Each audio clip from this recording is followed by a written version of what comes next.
구약 성경 1261면에 있습니다. 호세아 6장 6절 한 절의 말씀 우리 한 목소리로 같이 봉독하시겠습니다. 시작. 나는 인애를 원하고 제사를 원하지 아니하며 번제보다 하나님 아는 것을 원하노라. 아멘.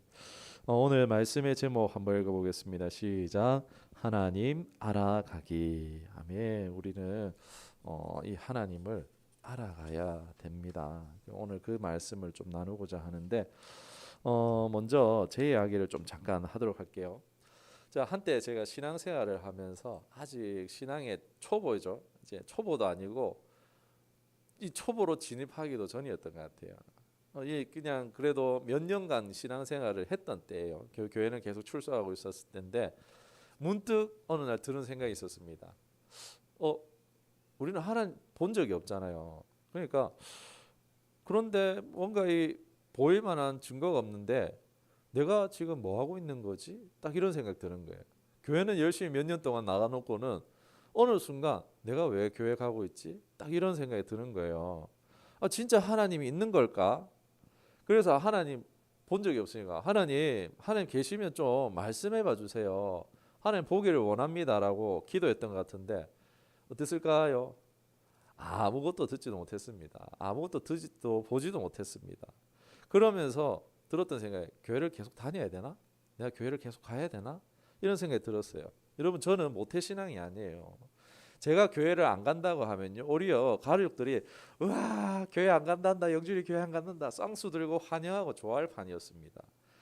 그냥 교회 다니는 게 저는 개인적으로 제가 좋았던 것 같아요. 그냥 사람들도 좋았고 그런데 하나님에 대한 이게 교회를 다니지만 열심히 다녔지만 이 하나님의 존재 여부에 대한 부분이 흔들려 버리니까요.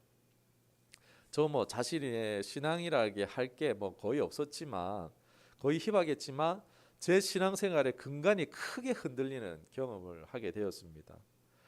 그 고민에 대한 답은요 제가 당시에 얻지 못했어요. 하나님 진짜 있는가? 여기에 대해서 그게 답을 못 얻었어요. 이러한 고민은 교회를 계속 다녀야 하는가로 이제 질문으로 이어지더라고. 이런 생각으로 이어지더라고요. 만일 제가 그 당시에 잡아줄 사람도 없잖아요. 제가 교회 안 나온다고 잡아줄 사람 없었습니다. 그냥 그 당시에 교회에 제가 입맛이 맞지 않았다. 뭔가 제가 교회에 대해서 뭔가 불쾌한 일을 당했거나 뭔가 제 입맛에 맞지 않았으면요. 아마 이걸 핑계 삼아 가지고 하나님도 없는데 그냥 영원히 교회를 나가지 않았을지도 모르겠습니다. 정말 하마터면 교회를 그만 다닐 뻔한 순간이 그 위에 계신 순간이었습니다. 생각만 해도 저는 지금 아찔합니다. 왜요? 그랬다면 어떻게 하겠어요? 사랑하는 저의 가족들, 아내와 로아와 하온이를 만날 수 있었겠습니까? 못 만났지요. 목사라는 존귀한 인생도 되지 못하고 무엇보다도 제 영혼이 구원받지 못해서 영원한 지옥 구덩이에서 벌을 받았을 터인데 얼마나 끔찍합니까? 이 생각 하나 때문에. 그런데 정말 다행인 것은요. 그렇다고 제가 교회에 나가는 발걸음을 끊었는가? 그렇지는 않습니다. 왜요? 그런 시험이 들 때 아무리 생각해봐도 하나님 있는지 모르겠는 거예요. 진짜 하나님 있을까? 이 하나님이 없는 것 같은 생각이 들 때 뭐가 생각나는 줄 아십니까? 제가 교회에서 친하게 지냈던 사람들이 생각이 나는 거예요. 막 생각을 한 게 아닌데 저랑 같이 친하게 지낸 막 형들, 이 신앙생활을 같이 하는 그런 사람들이 갑자기 그냥 생각나더라고요. 그러면서 무슨 생각이 드냐면은 교회 하나님 있나 없나 하나님 있나 없나 이러고 있는데 저랑 친하게 지내는 교회 사람들이 생각나면서 다 보면은 다들 저보다 멋지고 훌륭한 사람들인 거예요. 이 사람들 보면요 바보가 아니에요. 바보도 아니고 저보다 확실히 똑똑한 사람들입니다. 제가 성적이 안 좋았거든요. 아무튼 확실히 똑똑한 사람들이에요. 결코 이상한 사람들이 아니에요. 이 사람들은요 누가 봐도 멀쩡해요. 오히려 세상 친구들보다 더 멋지고 스마트해요. 누가 봐도 정상이고 누가 봐도 인간적이고 따뜻하고 좋은 사람들인데 아니 이 사람들은 저는 보이지 않는 하나님 잘 모르겠는데 이 사람들은 보이지 않는 하나님을 믿고 있단 말이에요. 당시 그만 다닐까 생각이 들었는데 이 사람들이 이 같이 신앙생활했던 이제 친구 선배들이 생각나면서 그래 저 사람들 바보도 아닌데 정말 잘 믿고 있잖아. 하나님이 없는데 다들 이렇게 살겠어? 없는 걸 저렇게 믿겠어? 다들 착각하고 있을까? 그냥 나는 아직 잘 몰라서 이렇게 신앙생활하고 있지만은 아마 저 사람들 보면은 분명 뭔가 있어. 누구도 막 이렇게 생각하면서 단체로 아마 착각하고 이렇게 살고 있지는 않겠다라는 생각이 들었고, 그래 좀 더 확인해 보자 하는 이런 의심을 떨쳐버리고 그러고 교회를 계속 나갔던 시간들이 있습니다. 그게 저 안에는요 하나님에 대한 확증이 없었어요. 확증이 없는 사람들이 여기도 있을 수 있습니다. 저 안에 심증만 있는 거예요. 그냥 친한 사람들의 믿음을 보면서 이 위기를 극복할 수 있었는데 사실 뭐 100번 잘했죠. 제가 잘한 건 아니고 지나고 보면은 이 하나님 있을까 하는 이 유혹의 생각을 마귀가 준 생각이죠. 그리고 그 순간에 또 하나님께서는 제 생각의 영역 속에 이제 친한 사람들 생각하게 하는 그 하나님의 은혜가 이 내 생각 가운데 부어주면서 내 머릿속에서 영적인 전투가 치열하게 이루어졌던 거죠. 이 순간에 굉장히 치열하게 일어났던 겁니다.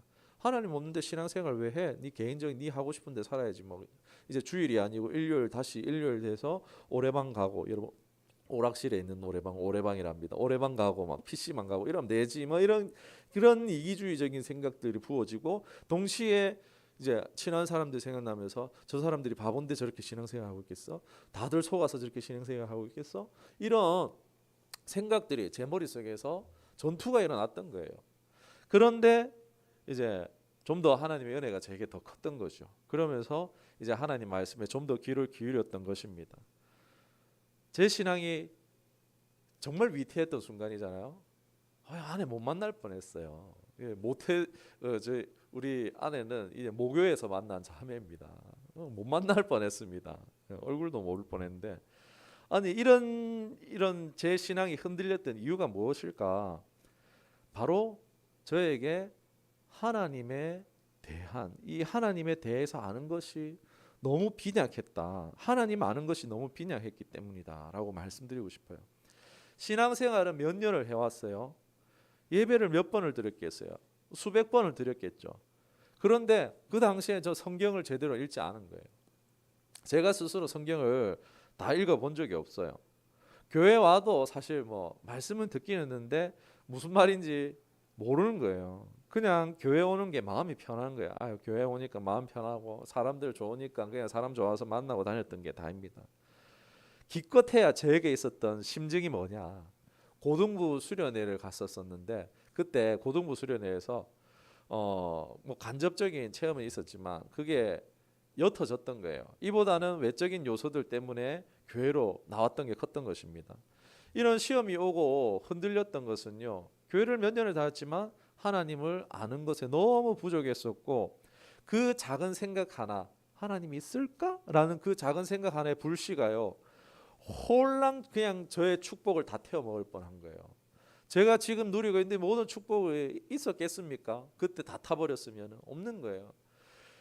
그 생각 하나가 제 모든 거 다 날려 먹을 뻔한 거예요.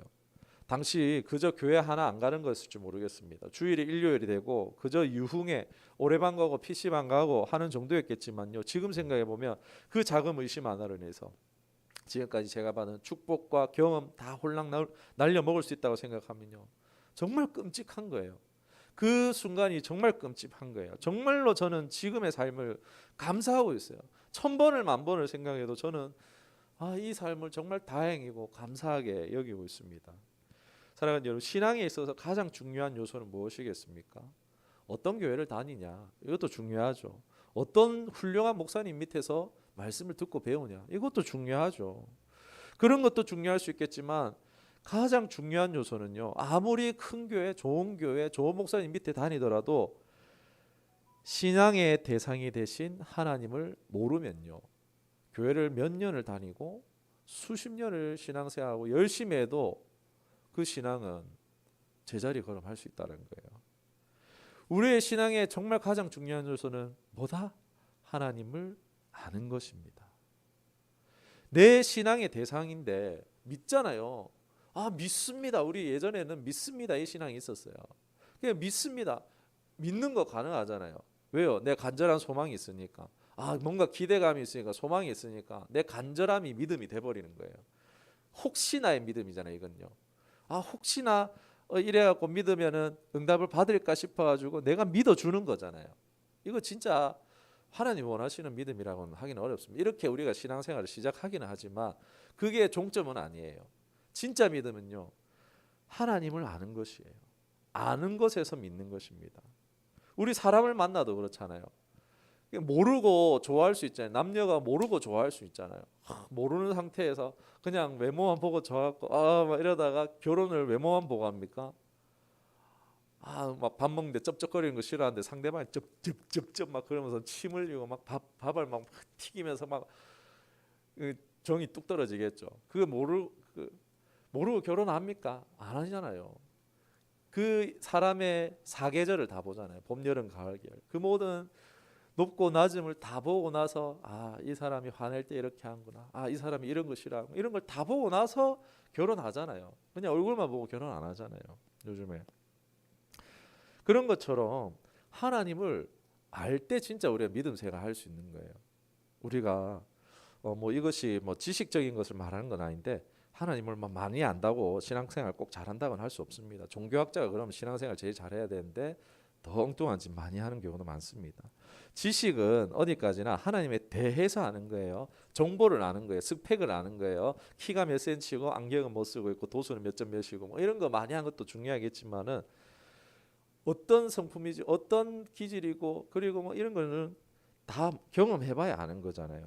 그런 것처럼 정보를 아는 게 아니라 경험에서 아는 이런 지식들이 필요한 것입니다. 하나님을 아는 것. 이게 신앙의 중요한 요소가 하나님을 아는 것인데 우리가 많이 듣잖아요. 하나님에 대해서 듣기도 하고 때로는 포착하기도 해요. 경험하기도 해요. 그냥 하나님에 대한 명제가 하나님은 살아계시다라는 이런 살아계신 하나님에 대해서 우리가 듣게 되는데 여러분 하나님 직접 본 사람이 있습니까? 직접 본 사람은 뭐 모세? 뭐 오늘 시대에 본 사람이 있겠어요? 막 환상으로 내가 봤어요 뭐 이런 사람이 좀 진짜 본 건 아니잖아요. 그거는 내가 꿈 중에 봤어요 이런 사람인데 그거 진짜 본 건 아니죠. 환상으로 꿈으로 본 거잖아요. 진짜 본 사람은 뭐 모세조차도 하나님의 뒷모습만 봤잖아요. 그러니까 하나님 직접 봤지는 않는데 우리 그런데 하나님이 있는 것 같은 거예요. 예를 들어 볼게요. 뭐 요 뒷산에 호랑이가 있대요. 예를 들어서 호랑이가 있대요. 야 이제 뒷산에 무슨 호랑이가 있어 이런데 야 너 봤어? 못 봤어. 그런데 호랑이가 어떻게 있다는 거야? 그건 봤어. 호랑이 발자국은 봤어. 호랑이 똥은 봤어. 흔적이죠. 호랑이 털을 봤어. 그러니까 본 적은 없는데 흔적은 있는 거예요. 그 발자국이나 호랑이 배설물 같은 흔적이 있으면은 그 산에 호랑이가 있다라고 판단을 내릴 수 있는 거죠. 아니면은 본 사람이 있다. 그런데 본 사람이 있는데 그 증언이 일치하는 거예요. 야, 내가 호랑이가 봤어. A라는 사람이 호랑이 봤어. 근데 그 호랑이 오른쪽 눈이 찢어져 있었어. 다른 사람이 또 호랑이 봤어요. 그 호랑이 봤는데 오른쪽은 잘 못 보는 것 같았어. 그럼 뭐예요? 증언이 일치하잖아요. 그러니까 증거나 이런 흔적이나 이런 증인들을 통해서 일치한다면은 뒷산에 호랑이가 있구나라고 판단을 내릴 수가 있는 겁니다. 그런 것처럼 저 같은 경우도 이런 경우로 그런 시험들을 이겨올 수 있었겠죠. 그 증인들을 보면서 믿음의 신앙의 친구와 선배들을 보면서 그래 저들은 바보가 아니야. 저들이 증인이 되어줘서 제가 신앙생활을 이게 지켜나갈 수 있는 축복을 지킬 수 있었던 계기가 됐던 것 같습니다. 그냥 하나님께서는요 성도들의 삶에 대단한 일은 아니더라도요 이런 흔적을 베푸신다라는 거예요. 우리가 더듬어 찾아서 하나님을 알 수 있도록 하나님께서 우리 삶 가운데 뭐 소소한 일일지언정 뭔가 내가 하나님께 관심을 받고 있다라는 데 오늘 생선 먹고 싶은데 점심에 생선이 회사에서 나왔어 막 이런 것들이지 내가 오늘 케이크 먹고 싶었는데 누가 케이크를 사들고 왔어요. 이번 주에도 그런 일이 있었어요. 사모가 케이크 먹고 싶다 이러는데 케이크 비싸잖아요. 그런데 갑자기 제 전에 교회 청년이 한 명이 갑자기 온다 그래가지고 와가지고 왔는데 케이크를 사들고 온 거예요. 이런 거예요. 막 진짜 하나님의 그 사람 경험하는 거예요. 막 치킨 생각했어?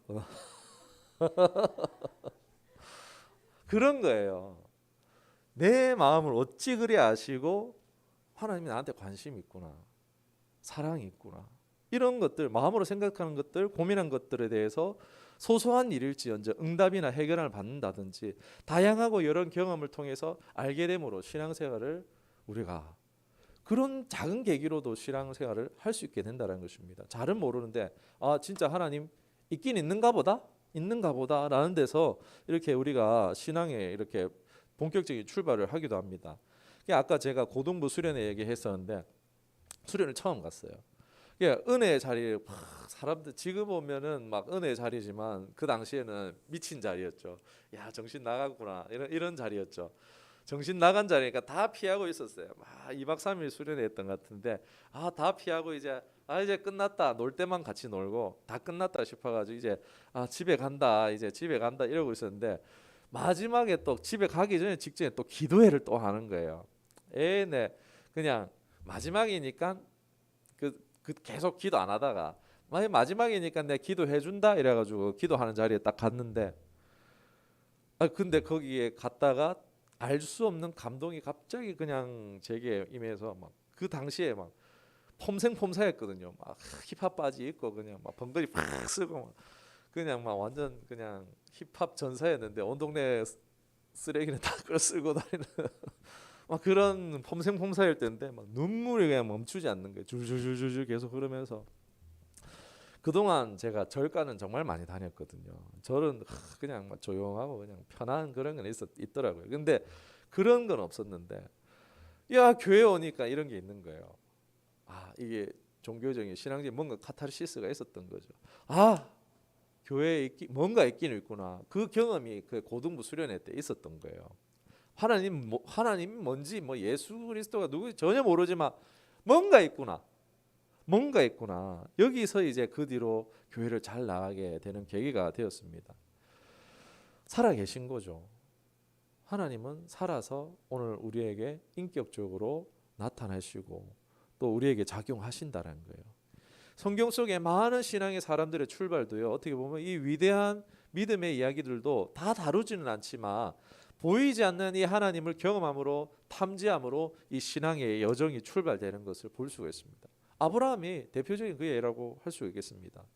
오늘 말씀드리고 싶은 것은요, 보이지 않는 이 하나님의 아는 것을 우리에게 너무나 중요하다는 거예요. 신앙생활을 하려면은 우리가 이 보이지 않는 하나님을 알 수 있는 방법은 뭘까요? 한 가지입니다. 우리가 하나님을 알 수 없어요. 오직 하나님의 자기를 계시하실 때 우리는 하나님을 알 수가 있습니다. 요한계시록에서 계시에 대해서 잠깐 설명드렸는데 우리 커튼처럼 어떻게 해요? 안 보이잖아요. 근데 커튼을 싹 걷으면은 보이죠. 이게 계시입니다. 열어서 보여준다. 덮어놨어요. 덮어놨는데 덮어놓은 걸 치우면은 보이죠. 이것이 계시입니다. 가려놨던 것을, 보이지 않던 것을 드러내는 것이 바로 이 계시라고 할 수 있습니다. 하나님은 우리에게 자신을 계시하는 하나님이세요. 그냥 막 숨어 계신 게 아니라, 사람은요, 인간 자체가 원래 인식의 한계가 있어요. 경험의 한계가 바로 인간의 한계입니다. 그러니까 자기보다 큰 존재에 대해서 감지는 할 수 있어요, 인간이. 그런데 그 존재를 이해할 수 있을까요? 자기보다 큰 존재를 품을 수가 있을까요? 알지 못합니다. 예를 들어서 우리 오늘날 게임 많이 하잖아요. 게임 속에 내가 조종하는 아바타가 있잖아요. 그 아바타가 차원 높은 존재인 그것을 조종하고 있는 우리를 알까요? 알 수 없는 거예요. 차원이 다른 존재에 대해서 인지할 수 없는 것입니다. 생각으로, 논증으로 하나님을 알 수가 없다. 그래서 수십 년을 광야에서 막 그냥 수도를 하고 막 금식을 한다 해도요, 하나님을 알 수 있는 게 아니에요. 하나님이 자신을 알려 주셔야지 우리는 하나님을 알 수가 있다라는 것입니다. 하나님을 아는 지식은 지식일 뿐, 대해서 말할 수 있지만 해석은 할 수 없어요. 로마서 1장 19절에 보면은 이는 하나님을 알만한 것이 저희 속에 보임이라 하나님께서 이를 저희에게 보이셨느니라. 하나님은 계시하시는 거예요. 하나님은 크게 두 가지로 계시를 하세요. 이거는 신학 용어로 말했을 때 일반 계시와 특별 계시가 있습니다. 따라해 봅시다. 시작. 일반 계시와 특별 계시. 일반 계시 먼저 자연 계시라고 그래요. 그러니까 이 자연을 잘 보면요. 그 속에 놀라운 이런 규칙들, 놀라운 아름다움들, 막 이런 것들이 속성들이 자연 속에 내재되어 있어요. 그냥 길 걸어가다가 더웠는데 불어오는 그 시원한 바람 하나에서도 뭔가를 느낄 수가 있어요. 우리 감정적으로 우리는 인간은 감정적인 존재이기 때문에 그 정으로 느낄 수 있는 부분들이 있어요. 아, 아름답다. 이게 우연히 생겼다고? 그럴 리 없을 것 같아.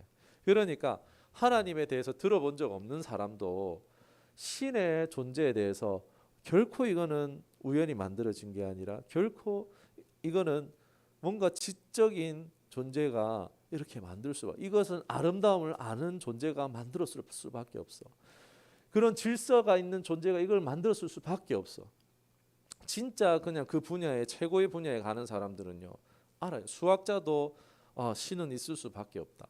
과학자도 자기 분야의 최고가 되면요 하나님은 있을 수밖에 없다. 시인도 문학자도 그 분야의 최고의 분야에 가면 신은 있을 수밖에 없다라고 고백하게 된다는 거예요.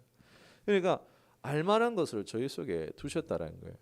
이 자연 계시가 이런 부분들입니다. 뭐 자연이나 뭐 지나온 인류 역사라든지 인류의 역사 속에 개입하시는 하나님이라든지 또한 우리의 양심을 통해서 이제 하나님께서는 자신을 알리세요. 자신의 뜻을 알리십니다. 이를 통해서 감지하는 민감한 사람들이 있습니다. 막 꼭 대단한 사람이라고 해야지 이것을 느낄 수 있는 것이 아니라 조금만 내가 감지하려고 하고 민감하기만 해도 이런 것들을 충분히 알 수 있는 거예요. 하나님께서 우리에게 베푸신 일반 계시, 일상 속에서도 경험되어지는 하나님의 은혜를 알 수 있어요. 감동, 감정으로 인지할 수 있습니다. 그렇지만 이것이 있겠다까지겠죠. 하나님을 알 수는 없겠죠. 하나님은 안 되면 충분하지 않았습니다. 하나님이 어떤 분인지, 뭐 어떤 성품인지, 하나님의 뜻이 뭔지는 알 수 없습니다. 그래도 중요합니다. 그래도 이 일반 계시가 우리를 계속해서 강화시켜요. 우리 믿음들을 일상 속에서 믿음을 지킬 수 있도록 합니다. 두 번째가 뭐라 그랬죠? 특별 계시입니다. 이거는 초자연 계시라고도 할 수가 있어요. 히브리서 1장 1절에 보면은 옛적의 선지자들로 여러 부분과 여러 모양으로 우리 조상들에게 말씀하신 하나님이, 그러니까 하나님이 직접 자신을 이제 말씀으로 계시하시는 것입니다. 뭐 글이든 말이든 뭐 여러 가지로 성경에 기록된 말씀이 바로 이 특별 계시라고 할 수가 있겠습니다. 선지자들과 같은 특별한 사람들을 통해서 말씀되어진 것입니다. 이런 특별 계시는요 궁극적으로 예수님을 담고 있습니다. 예수님이 아니면은 특별 계시가 아닌 거예요. 성경이 말하고 있는 것들은 다 이런 예수님에 대한 말씀이에요. 구약은 오실 예수님에 대해서, 신약은 오셨고 다시 오실 예수님에 대해서 말씀하고 있는 것이 성경 특별 계시라고 할 수 있겠습니다. 그러니까 오늘날 뭐 교회 설교를 통해서 뭐 목사님들의 동영상 이런 것들을 통해서 또 찬양을 통해서도 있기도 하고 신앙의 서적, 뭐 책 읽는 거 정말 좋은 것 같아요. 하나님 알기로 책 이런 것들은 아무튼 이런 다양한 매체를 통해서 오늘은 하나님의 특별한 계시를 편하게 접할 수 있는 시대를 살고 있습니다. 저 같은 경우도 처음에는 하나님의 뜻을 분별하는 것이 책으로 이렇게 하나님을 경험하는 것이 되게 많았었어요. 제가 알고 싶은 부분들에 대해서 그냥 우연히 접한 책을 읽다가 우연히 그 글귀를 발견하고 이거 하나님 나에게 말씀해 주시는 것을 처음에 그렇게 많이 알 수가 있었어요. 뭐 이렇게 일반 계시, 특별 계시가 있고 그 외에 또 말씀드리고 싶은 거는 이거는 뭐 우리가 신학에서는 가르치지는 않는 부분이지만 일반 섭리, 특별 섭리 외에 비상 섭리라고 있습니다. 그러니까 우리 비상 사태 있잖아요. 막 119 있는 것처럼 비상 섭리가 있어요. 뭐 꿈 정말 그런 사람들에게 하는 예수님 나타나셔서 성경을 구해라. 뭐 이런 계시 이런 말씀을 주신다든지. 그러니까 직접적인 계시는 아닌데 계시로 나올 수 있도록 하나님 아는 것에 나올 수 있는 이런 비상 섭리가 또 존재한다라는 거예요. 그러니까 그런 부분들인데 말 그대로 비상입니다. 이거는 비상이에요. 막 이걸 우리 맨날 119 부르면 돼요. 어디 가야 돼? 119 불러갖고 나 어디 가야 돼? 이러면 안 되잖아요. 비상은 말 그대로 비상인 거예요. 그러니까 하나님, 그리고 계시란 것 자체가 하나님 보여주시는 거지. 하나님이 허락해야지 내가 그걸 받는 거지. 그런데 여기에 빠지는 걸 조심하라는 거예요. 우리 교단이나 이런 부분에서 이런 부분을 잘 얘기하지 않는 부분이 이런 거예요. 왜요? 비상섭리만 막 이게 대단한 건 줄 알고 이것만 자꾸 쫓는데, 하나님은 이미 여기에다가 말씀해 두셨잖아요. 특별 계시에 이미 우리를 향하신 하나님의 뜻하심과 계획들이 이 안에 들어있기 때문에 이걸 잘 묵상하면은 알 수 있는 부분들을 허락하셨는데, 아 나는 이거 안 봐요. 나 맨날 기도만 할랍니다. 막 이러면서 난 금식만 할랍니다. 하나님 말씀해 주실 때까지 난 들을 거예요. 이거는 자꾸 119만 타겠다는 거예요. 119만 구하면 안 됩니다. 이게 말 그대로 비상섭리입니다. 아무튼 뭐 일반 계시, 뭐 특별 계시, 뭐 비상섭리 이런 것도 있다라고 말씀드렸고, 아무튼 하나님은 이런 다양한 방법, 간접적이나 직접적인 방법 등을 통해서 우리가 하나님을 신앙할 수 있도록, 여러분 신앙은 내가 하는 거 아니에요. 내가 믿는 게 아니에요. 하나님이 믿게 해주시는 거예요. 신앙할 수 있게 해주시는 거예요. 출애굽기에서 우리가 출애굽 묵상했으니까 출애굽의 예를 계속 들게요. 하나님은 모세에게 자신을 뭐라고 소개하시죠? 나는 스스로 있는 자니라 라고 자신을 소개하십니다. 그리고 하나님이 정말 그러신 분인가를 증명해 가시는 거예요. 모세에게도 증명하시고 이스라엘 사람들에게도 증명해 가시는 거예요.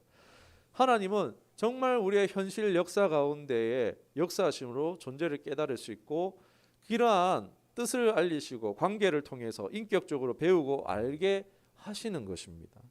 이 신앙의 대상을 먼저 아는 것이 중요한 것인데, 신앙할 대상에 대한 지식이 있고, 그리고 하나님이 이런 분이시더라 하더라 이런 신앙에 대한 지식이 있고, 그러면 우리가 어떻게 했어요? 요구가 생기겠죠. 그러니까 예를 들어서 하나님은 못 고치는 병이 없으시다더라. 그러면은 우리가 일반적으로는 뭐 그냥 그런갑다 이러지만은 내가 질병이 생겼어요. 그건 못 고치는 질병이에요. 그러면 어떻게 해요? 요구가 그제 생기는 거죠. 내가 못 고친 질병이 생겼을 때 그때 강력한 요구가 생겨지게 됩니다. 이런 지식이 있고 요구가 생겨야지 신앙이 출발되어지는 거예요.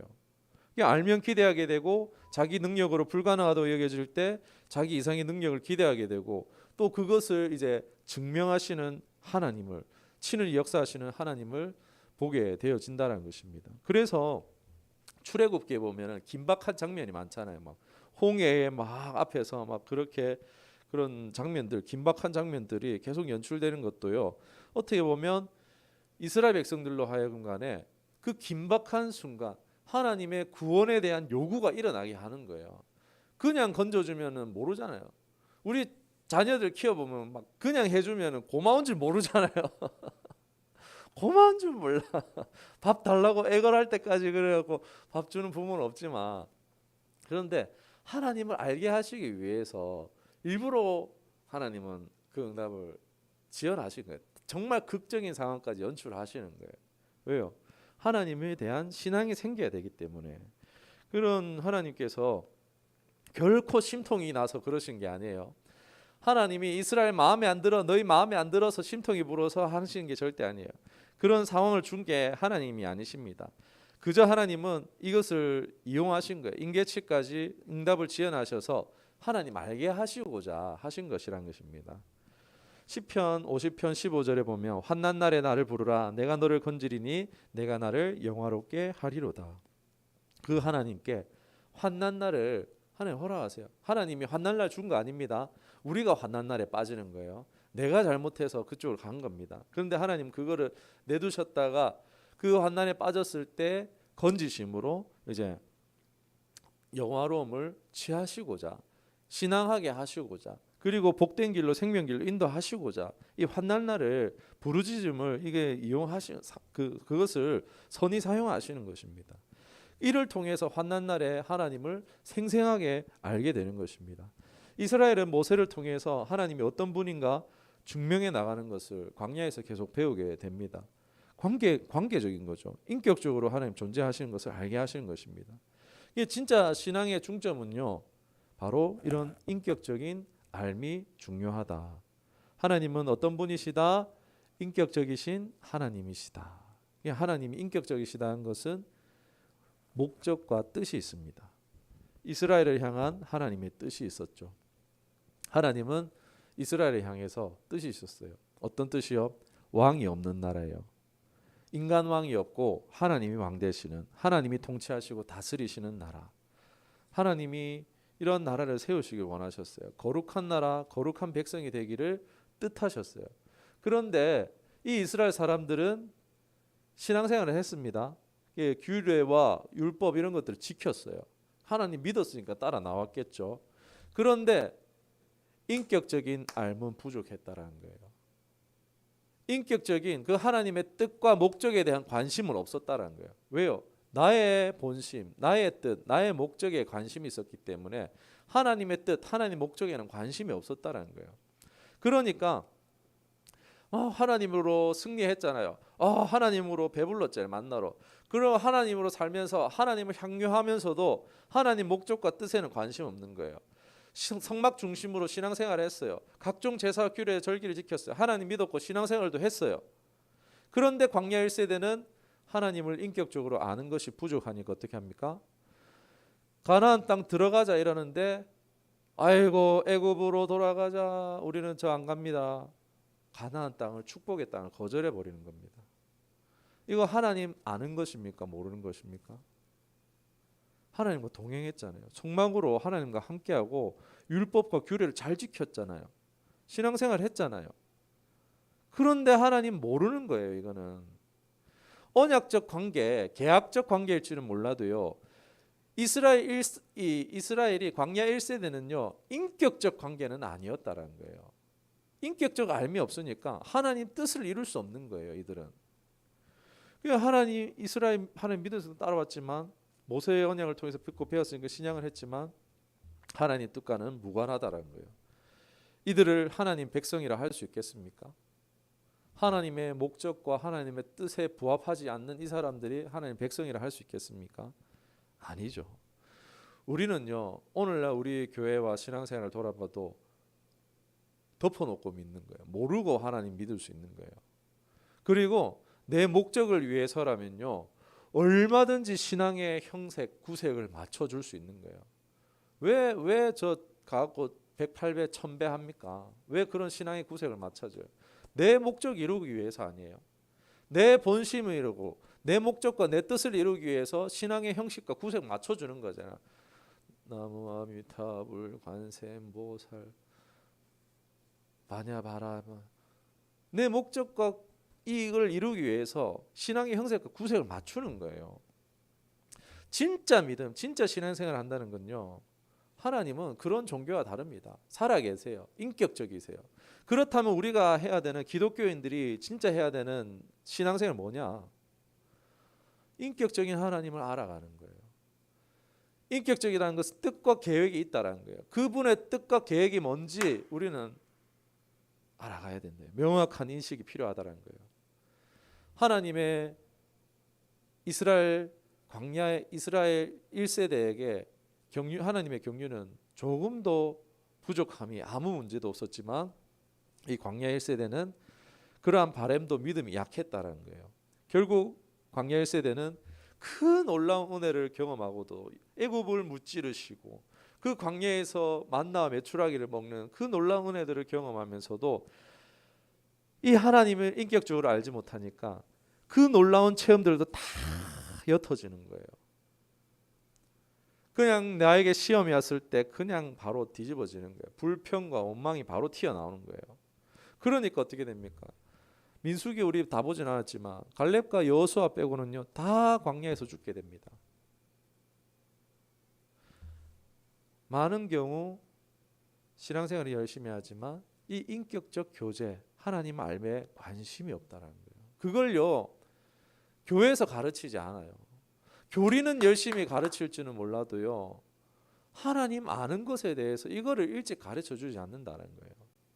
그러니까 하나님 뜻과 계획을 막 그냥 교과서로 배우는 거예요. 그냥 하나님 뜻과 계획 모르고 그냥 여전히 그냥 내 뜻, 내 계획이 이루어지기를 원하고 신앙생활을 하는 것입니다. 믿음이 있습니다. 없는 건 아니에요. 그런데 혹시나 이렇게 하면 이루어질까 싶어가지고 믿음이 아닌 내 뜻 내 계획이 이루어지길 바라는 그 간절함이, 그 간절에 표현돼서 신앙의 양상에 열심이라는 것으로 보이니까 내가 믿음이 있다라고 여기게 되는 거예요. 이건요 초보적인 믿음입니다. 광야 1세대의 믿음이라는 거예요. 광야 1세대는 이 초보적인 믿음에 계속 머물러 있었던 거예요. 그냥 하나님 누리기만 누리고 하나님의 뜻은 전혀 관심 없는 거예요. 그러니까 계속 흔들리는 거예요. 계속 불평한 거, 원망하는 거예요. 은혜 받은 것도 다 잊어먹고 까먹는 거예요. 그럼 하나님을 아는 것, 진짜 믿는 거 언제 시작되는가? 내가 하나님을 모르는구나. 우리 가족들 살아도 그렇잖아요. 내가 엄마를 몰랐네.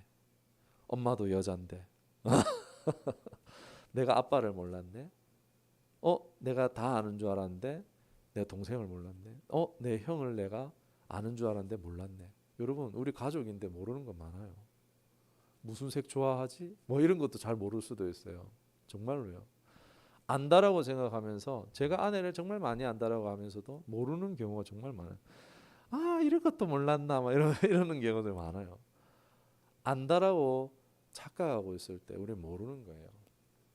하나님을 우리가 설명할 수는 있어요. 하나님에 대해서는 설명할 수 있지만 하나님의 왜 이렇게 하셨는가 해석이 안 되는 거예요. 내 인생에 뭔가 이런 일이 일어났을 때 해석이 안 되는 거예요. 왜요? 하나님 인격적인 알미 없기 때문에 해석이 안 되는 겁니다. 그분의 성품을 경험하여 알미 없기 때문에 해석이 안 되는 거예요.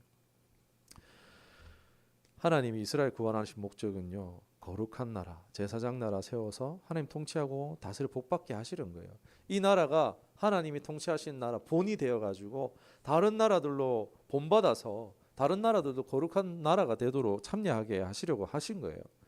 그런데 이러한 자각이 각성이 없었어요. 왜 이스라엘 노예에서 구원해 주셨겠어요? 그걸 해봤어야 되는 거예요.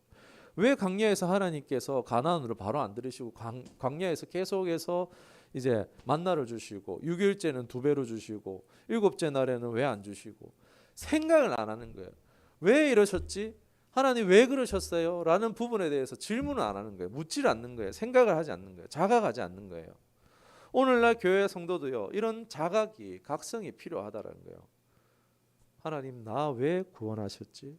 하나님 왜 나 교회 오게 하셨지?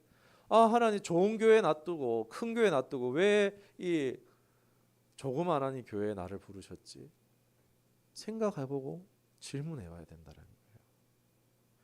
여기에 관심이 없으면요, 하나님을 그냥 일상만 향유하는 것에만 주목하는 초보 신앙에 1세대 믿음에 벗어나지 못하는 거예요. 애굽의 신앙, 이기주의 신앙에서 여전히 세상 종교와 다를 바 없이 신앙생활 하는데 머물러 있을 수 있다는 것입니다. 하나님께서 왜 우리 처음교회를 이곳에 세우셨을까? 저는 이 질문을 계속 가지고 있어요. 하나님의 부르심이 뭘까? 이 하나님의 부르심을, 세우심에 대한 우리가 목표를 깨달아야 하는 줄 믿습니다. 하나님은요, 우리가 질문하고 궁금해하면요, 가르쳐 주십니다. 모자람 없습니다. 그러나 모자라게 터득하는 우리가 어떻게 보면 문제죠. 이스라엘이 그랬던 거예요. 야고보서 1장 5절에 이런 말씀이 있습니다. 너희 중에 누구든지 지혜가 부족하거든 모든 사람에게 후히 주시고 꾸짖지 아니하시는 하나님께 구하라. 그리하면 주시리라. 똑똑해진다 이런 말씀으로도 볼 수 있겠지만요, 하나님 아는 것에 대해서 궁금해하면요, 하나님 알려주신다는 거예요. 우리가 알기만 원하면 알게 해주시는 하나님이신 줄 믿으시길 주님의 이름으로 축원합니다. 종교 생활을 잘하는 것은요, 그냥 그 자체만으로 우리 신앙에 만족해서는 안 돼요. 하나님은 인격적인 신분이에요. 그 말은 하나님의 뜻과 목적이 있다라는 거예요. 그 하나님의 본심, 하나님의 진의, 여기에 우리가 관심이 있어야 됩니다. 그러나 내 본심에만 주목하다 보면은 이 하나님의 본심, 하나님의 의중, 하나님의 마음에 관심이 없을 수 있습니다. 어떻게 해야 되겠습니까? 하나님과 교제하는 신앙, 하나님과 사랑하는 신앙을 계속 하라고 말씀을 드리는 이유가 바로 여기 있습니다. 우리 가족을 아니까 사랑합니까? 아니면 사랑하니까 압니까? 어떻죠? 아니까 사랑해요? 이 사람 알아보니까 좋더라 이라고. 내 자식이 알아보니까 좋아서 사랑하십니까? 사랑하니까 알게 되죠. 그죠? 사랑하니까 아는 거예요. 출애굽기 10장 6절에 이런 말씀이 있어요. 나를 사랑하고 내 계명을 지키는 자에게는 천대까지 은혜를 베푸느니라. 10계명 속에 나오는 구절이에요. 여기 하나님 마음이 드러난 거예요. 나 사랑해. 너희 나 사랑해.